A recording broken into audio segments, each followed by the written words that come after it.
Bismillahirrahmanirrahim. Assalamualaikum warahmatullahi wabarakatuh.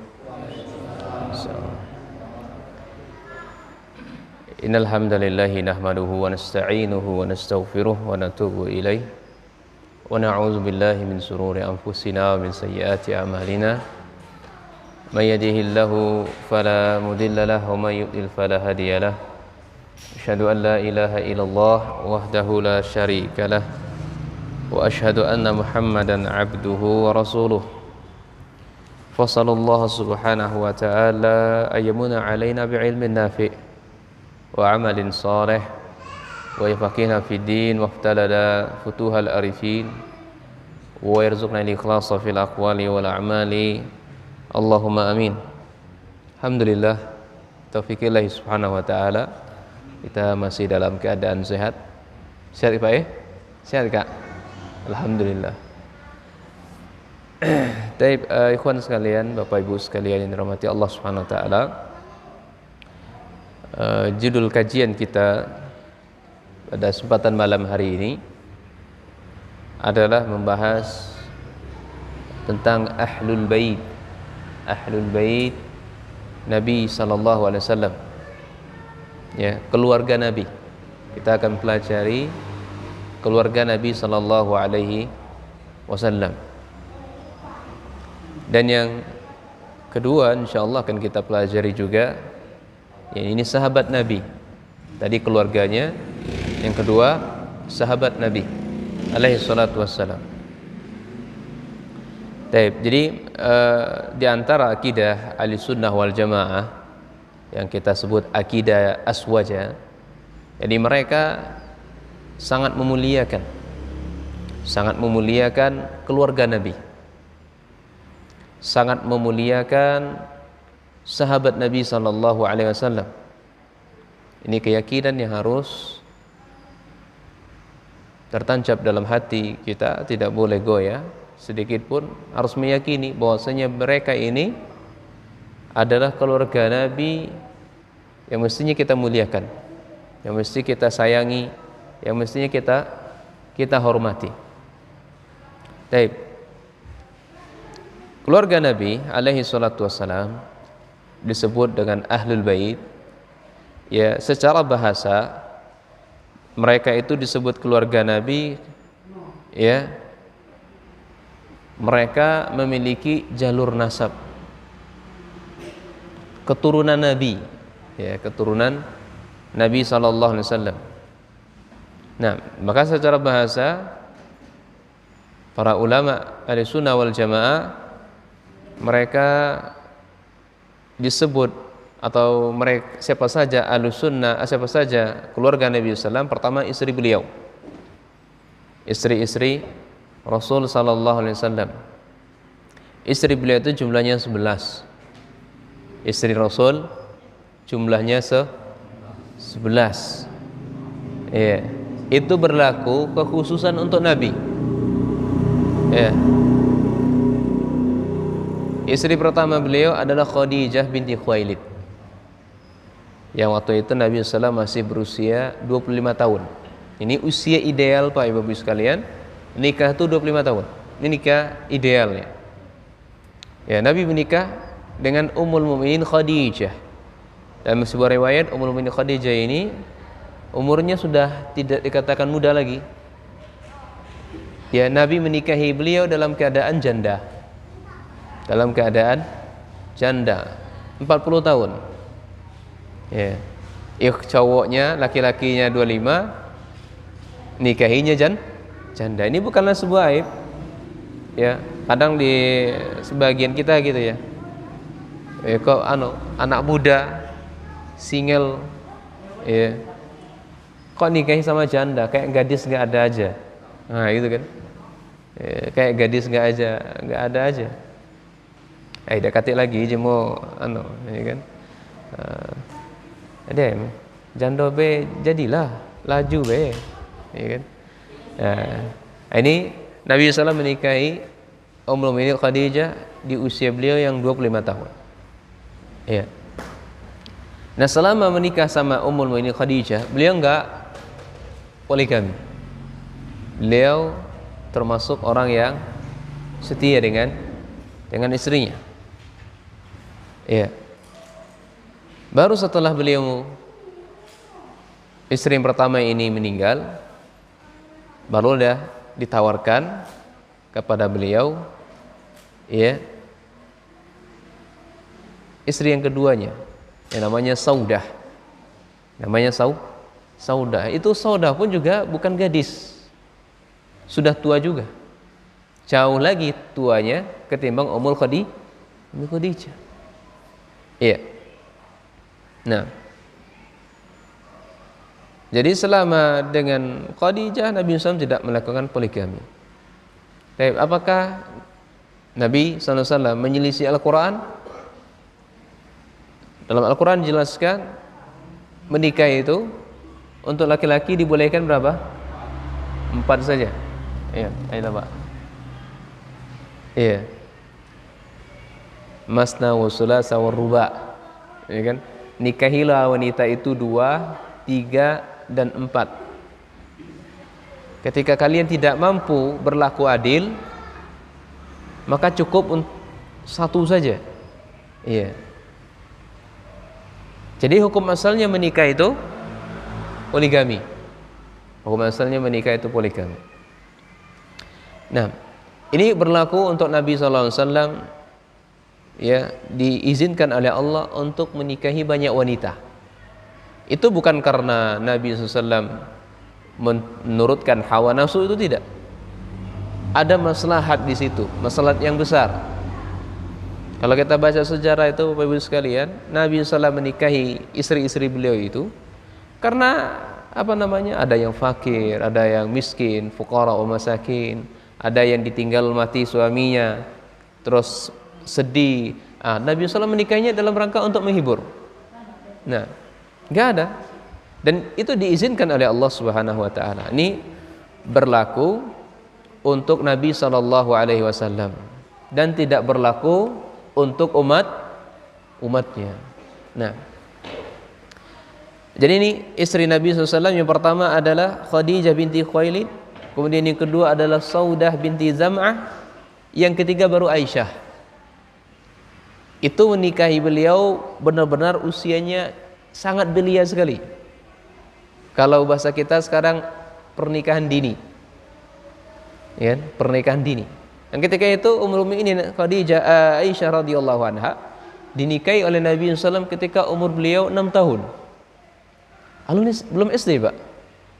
Ya. Kalaupun sekolah mungkin kelas 1 SD. Iya. Kalau zaman saya itu 6 tahun belum boleh sekolah SD. Mesti 7 tahun, kalau enggak 8 tahun. Kalau sekarang sudah boleh, Kak, ya? Sudah boleh. Iya. Kalau dulu belum boleh. 7 tahun atau 8 tahun baru boleh SD. Iya. Jadi usia 6 tahun baru dinikahi Nabi SAW. Ini salah satunya, ya, gadis yang dinikahi oleh Nabi SAW. Salah satu gadis yang dinikahi Nabi SAW. Nah, dijimai oleh Nabi, didukhuli oleh Nabi ketika beliau umur 9 tahun. Ya. Nah, jadi tidak apa-apa Ibu sekalian, misalnya anak lahir nih. Jadi langsung dinikahkan tidak masalah. Misal anak kawan kita ada, mungkin dia sangat, ya, 2 orang sangat berkawan gitu, bapaknya atau ibunya. Dia nggak pengen anaknya yang lahir kan diambil orang lain. Pokoknya untuk kuatkan hubungan kekerabatan tadi, ya, hubungan persaudaraan tadi, anak yang baru lahir langsung dinikahkan sama anaknya. Maka ini tidak masalah, ya, tidak masalah, boleh, ya. Sebagaimana dilakukan Nabi. Ummul Mukminin waktu itu belum balik. Makanya hadis berdasarkan ini, para ulama memberikan hukum tidak masalah menikahi anak yang belum balik. Tidak masalah, sebagaimana yang dilakukan oleh Nabi. Aisyah anaknya siapa? Sahabat Abu Bakar As-Siddiq radhiyallahu anhu. Nah, ini istri yang beliau yang ketiga. Kemudian istri beliau yang keempat adalah ini Hafsah binti Umar. Ya, anaknya Umar bin Khattab radhiyallahu anhu. Ya. Kemudian Zainab binti Khuzaimah, ini yang kelima. Ummu Salamah. Yang keenam, yang ketujuh Zainab binti Jahsin. Kemudian Juwairiyah binti Al-Haris. Kemudian yang kedelapan Ummu Habibah, ya, Ramlah binti Abi Sufyan, ya, anaknya Hindun, ya, anaknya Abu Sufyan, sahabat Abu Sufyan. Nah, salah satu sahabat orang Quraisy yang memusuhi Nabi sebelum beliau masuk Islam. Yang ke-10 adalah Sofiyah binti Huyai, kemudian Maimunah binti Al-Haris. Jadi 11 istri beliau. Ini keluarga Nabi. Ini disebut dengan Ahlul Bait. Maka mereka ini wajib kita muliakan. Enggak boleh kita hinakan, enggak boleh kita lecehkan, enggak boleh kita rendahkan kedudukan mereka. Waalaikumsalam. Silakan, Mbak. Baik, demikian pula termasuk dari keluarga Nabi anak beliau. Ya, termasuk dari keluarga Nabi anak beliau. Nah, dan beliau memiliki 7 anak. Memiliki beliau 7 anak.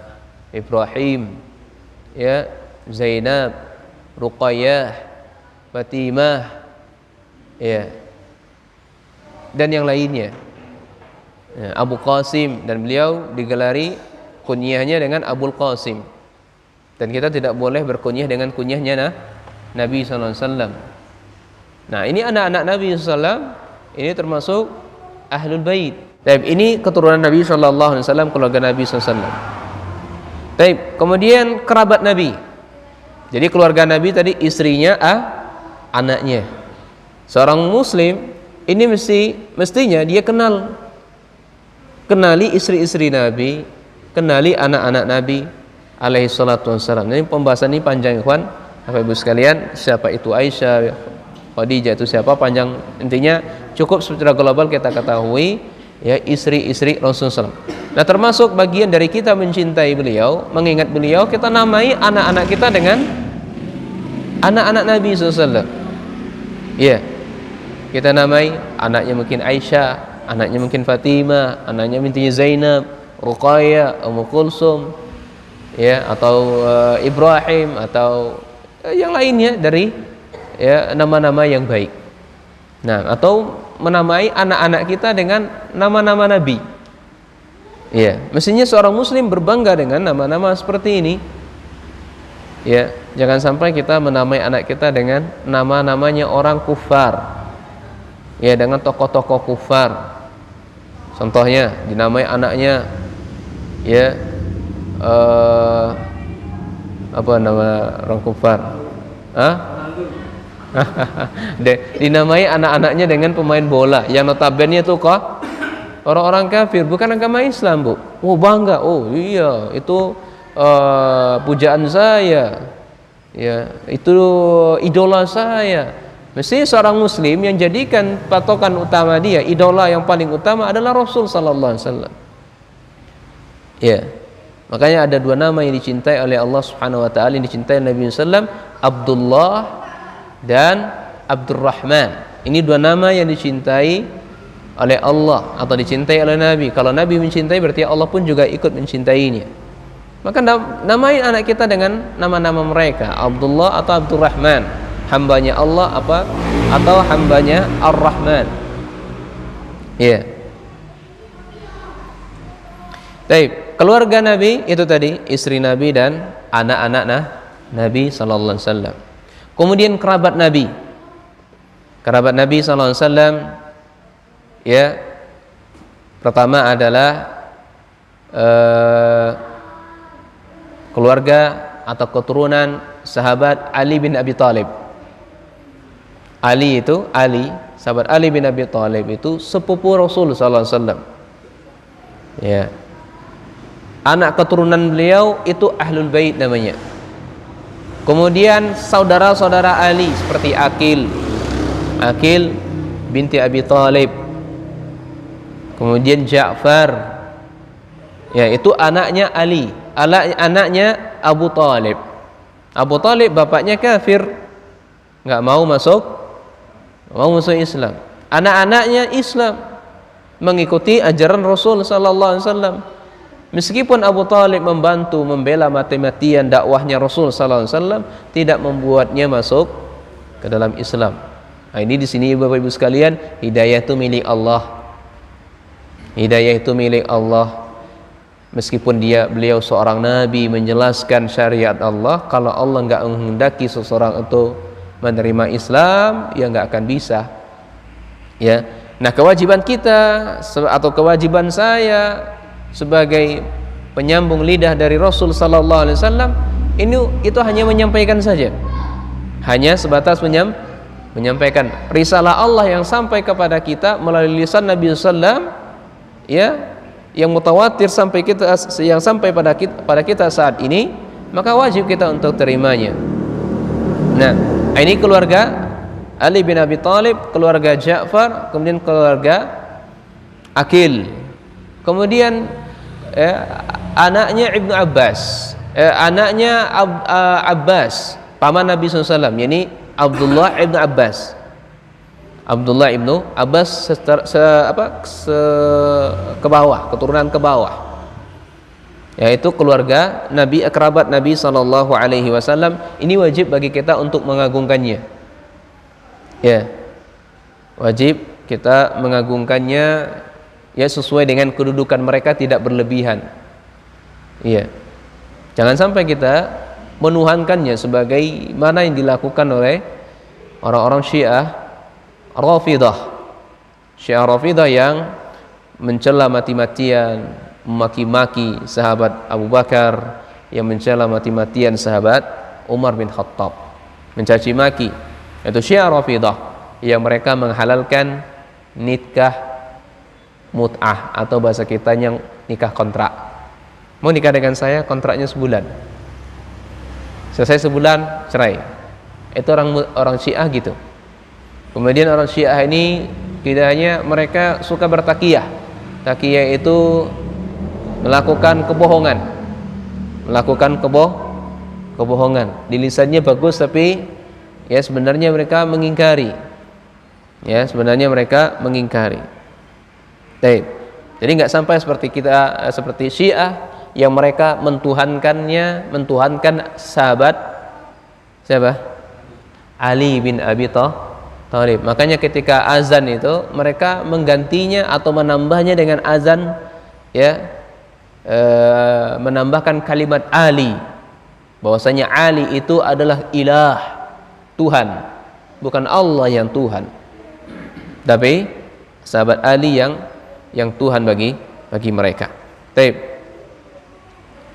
Ini secara bahasa Ahlul Bait, keluarga Nabi. Jadi keluarga Nabi dan kerabat Nabi sallallahu alaihi wasallam. Kemudian secara istilah syar'i, adalah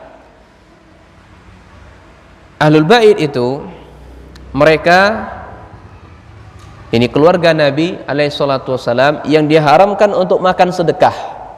Jadi keluarga Nabi itu, Bu, tidak boleh menerima sedekah, tidak boleh memakan harta zakat.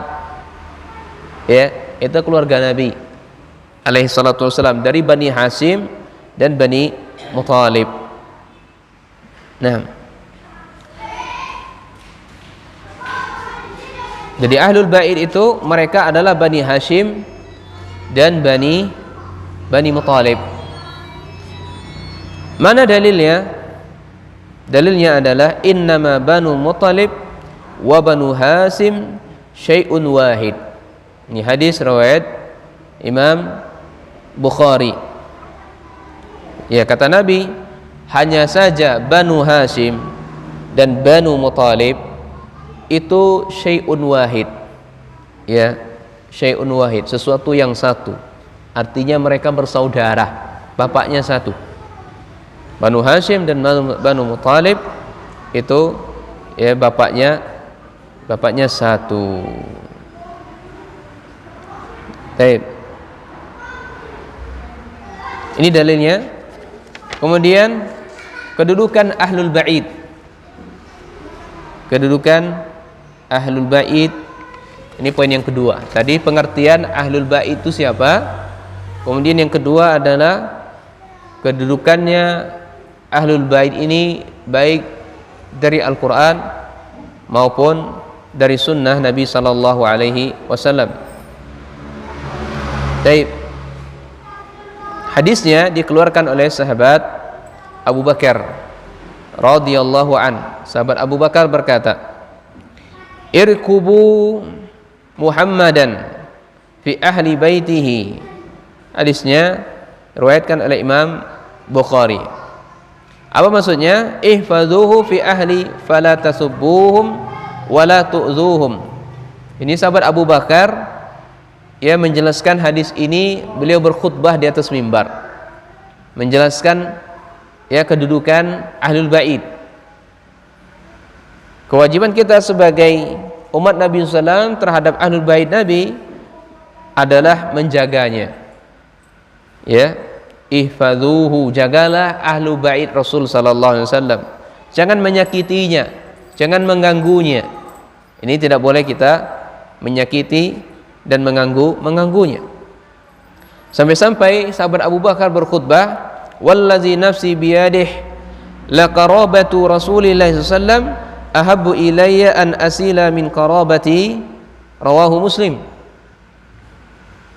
Kata sahabat Abu Bakar, demi zat yang jiwaku berada di tangannya, sesungguhnya kata beliau, ya, kerabat Rasul sallallahu alaihi wasallam, istri Rasul, anaknya Rasul, kerabatnya Rasul, Ali, Akil, kemudian Ja'far dan Ibnu Abbas, itu lebih saya cintai ketimbang kerabat dan keluarga saya sendiri. Itu sahabat Abu Bakar. Jadi sahabat Abu Bakar sangat mencintai keluarga Rasul ketimbang keluarganya. Nah, ini menunjukkan kedudukan mereka itu sangat mulia. Demikian juga dalil yang kedua tentang kedudukan Ahlul Bait itu, wajib bagi kita untuk menghormatinya. Enggak boleh kita sakuti, enggak boleh kita nodai kehormatannya. Sahabat Ibnu Abbas, ya, sahabat Umar bin Khattab pernah melakukan tawassul. Ya, pernah melakukan tawassul kepada paman Nabi SAW ini Abbas. Ya, sahabat Abbas.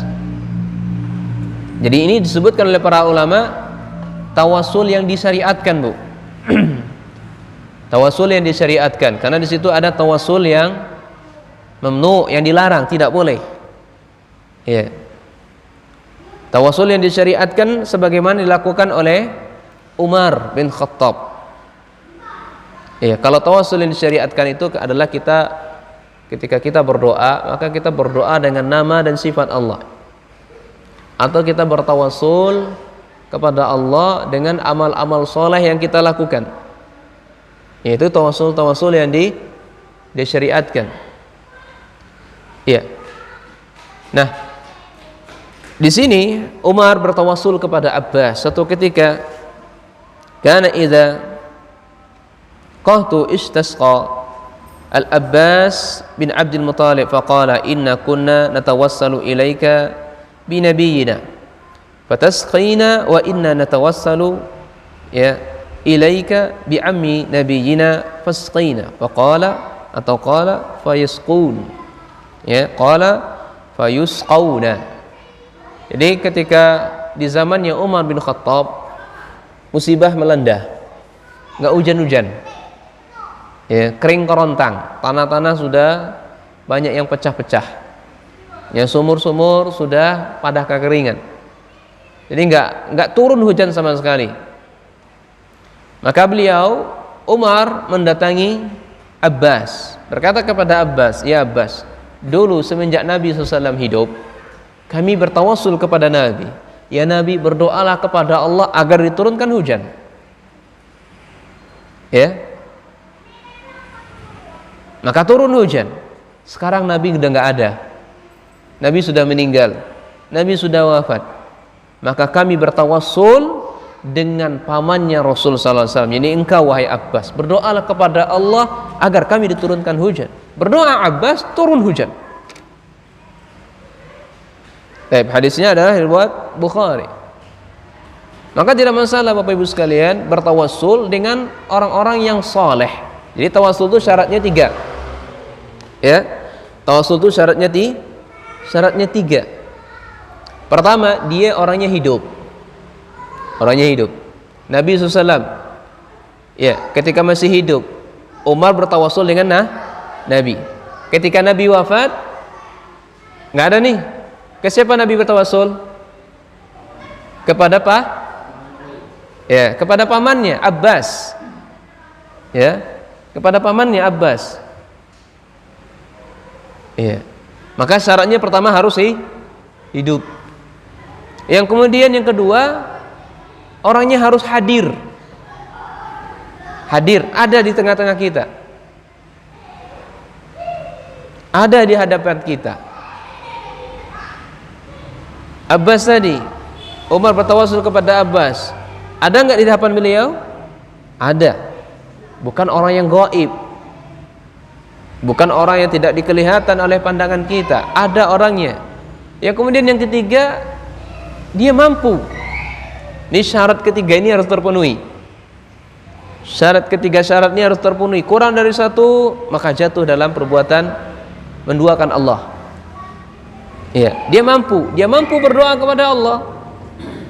Ya, dia mampu berdoa kepada, ya Allah, turunkan hujan. Maka turunlah hujan. Selama ketiga syarat ini tidak mampu, maka tidak boleh kita lakukan. Jatuh menduakan Allah. Contoh, kita datang kepada kuburan syekh, kita bertawassul, ya syekh, ya, berdoalah kepada Allah, tolong kebun saya diberkahi, lancar panennya limpah ruah. Boleh atau tidak? Perhatikan 3 syarat tadi. Dalam kuburan tadi syekh, orang-orang soleh, dia sudah meninggal atau sudah mati? Sama aja, sudah mati atau sudah meninggal? Ya, sudah mati atau masih hidup? Jawab, Bu. Sudah mati. Berarti syaratnya nggak terpenuhi, dia tidak hidup. Tapi syarat yang kedua, orang yang dalam kuburan tersebut hadir enggak di depan kita? Bisa nggak kita lihat? Tidak hadir. Sudah, syarat kedua nggak terpenuhi. Syarat yang ketiga, mampu nggak dia berdoa kepada Allah? Tidak mampu. Berarti tiga-tiganya tidak berhak. Makanya Nabi SAW, ketika Nabi SAW sudah wafat, pernahkah kita melihat para sahabat berduyun-duyun datang ke kuburan Nabi? Ya Rabbi, berdoalah kepada Allah, tolong lancarkan rezeki kami. Ada nggak sahabat melakukan ini? Ada atau tidak? Nggak ada. Siapa yang pernah haji dan umroh? Siapa yang pernah? Laudem haji nih, Laudem umroh. Siapa yang kinaan? Di Masjid Nabawi itu ada kuburan Nabi SAW. Itu di masjidnya, tapi bukan kuburan dalam masjid, itu bukan ya. Itu hukum asalnya masjid itu di luar kuburan. Ya, Nabi SAW itu dikuburkan di rumah ini, di rumah Aisyah radhiyallahu anha. Itu hukum asalnya. Di dalamnya ada Abu Bakar, dalamnya Umar bin Khattab. Ya, namun pada masa khalifah, ya, saya dilupakan, Umar bin Abdul Aziz kalau nggak salah, terjadilah Masjid Nabawi itu perluasan karena tidak bisa menampung jemaah umrah, jemaah haji yang begitu banyak, nggak bisa sholat ini. Akhirnya melakukan perluasan, masuklah kuburan Nabi SAW di dalamnya, masuklah rumah Nabi di situ. Ya, akhirnya kuburan Nabi diskat, dibuat tiga semen. Ya, itu butuh proses, panjang prosesnya. Ya, dulu singkat cerita Ibu sekalian, ya, kuburan Nabi, karena jasad Nabi SAW itu tidak diharamkan oleh Allah untuk menyentuhnya. Ini jasad Nabi.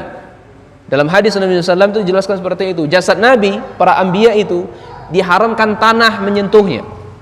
Jadi masih utuh sampai saat ini.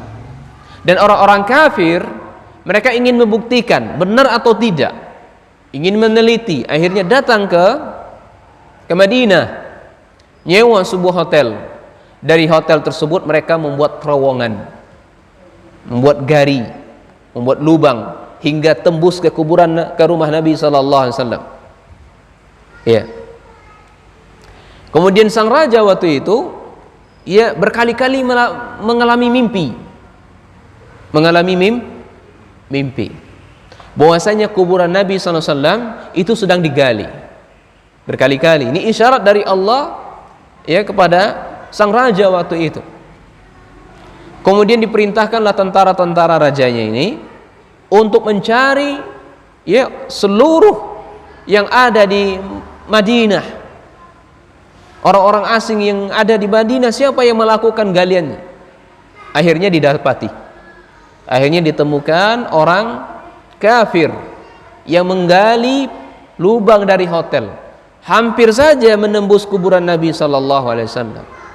Namun ditangkap itu dijadikan sejarah Bapak Ibu sekalian. Nanti kalau ibu haji umroh itu baca itu sejarah di situ kejadiannya.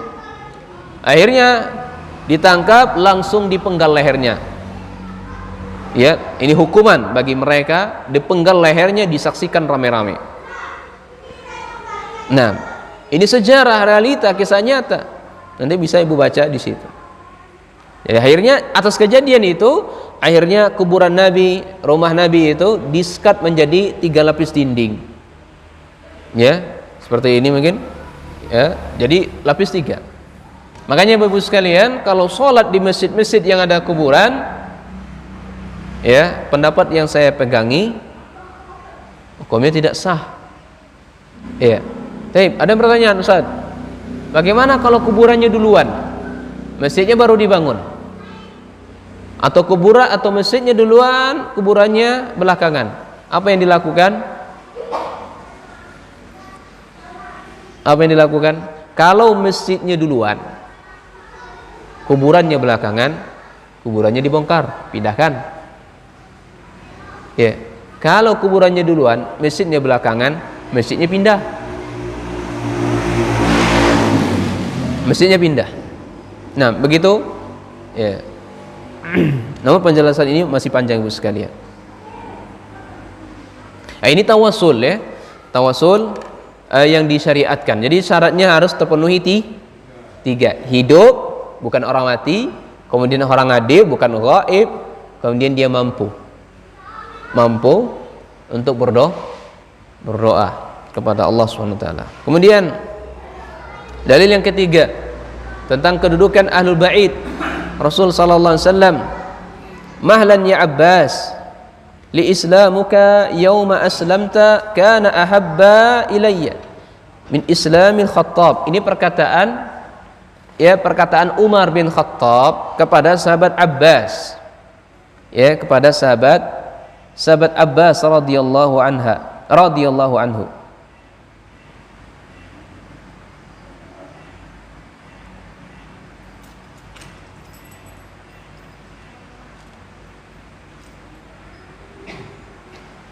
Kata Umar kepada Abbas, "Mahlan ya Abbas." Ya, santai aja ya Abbas. Santai aja, biasa saja ya Abbas, atau sabar saja ya Abbas.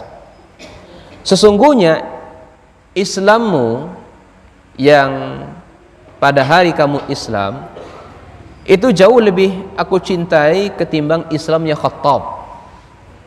Islamnya Khattab maksudnya Islam bapaknya Umar. Karena bapaknya Umar itu enggak Islam. Seandainya kalau bapak Umar itu masuk Islam, seandainya, tapi enggak masuk Islam, itu Islamnya Abbas itu jauh lebih baik. Ya, jauh lebih baik. Kenapa jauh lebih baik? Karena kerabat Rasul sallallahu alaihi wasallam. Ya, wa mali illa anni qad aradtu an aslamaka kana ahabbu ila Rasul sallam min islami Khattab, rawahu Tabrani. Ya, saya tidak mengetahui melainkan sesungguhnya saya mengetahui bahwasanya keislaman engkau wahai Abbas itu lebih dicintai oleh Rasul sallallahu alaihi wasallam ketimbang Islamnya Khattab. Tapi Khattab tidak masuk Islam. Nah, dalil-dalilnya ini sangat banyak ikhwan, sangat banyak. Saya bawakan hanya 3 3 dalil saja. Baik, kemudian poin yang ketiga yang kita bahas adalah kita mencintai ahlul bait yang beriman. Karena keluarga Nabi atau kerabat Nabi, sebagian dari antara mereka ada yang kafir. Siapa? Abu Thalib. Siapa lagi? Bukan Abu Jahal, bukan. Abu Lahab, paman beliau. Ya, itu kafir. Nah, kewajiban kita ahli sunnah wal jamaah, ya, wajib mencintai mereka karena keimanan mereka. Ya. Dan sesuai dengan kedudukan mereka, tidak melebihi selain dari kedudukan mereka.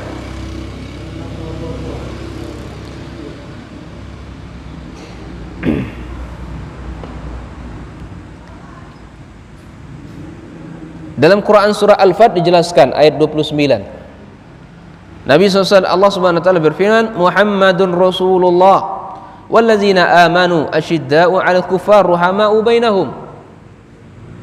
Quran surah Al-Fat ayat 9. Muhammad itu adalah utusan Allah.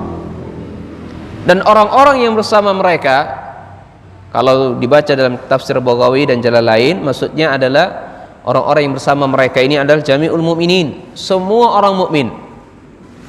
Kalau dalam tafsir ajal lain dikatakan ashabu minal mu'minin, sahabat Nabi dari kalangan mukminin. Ya. Jadi Nabi sallallahu alaihi wasallam adalah utusan Allah.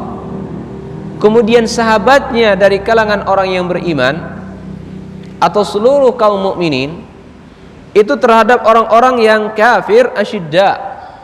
Orang-orang kafir, orang-orang kufar itu sangat keras permusuhannya. Ya.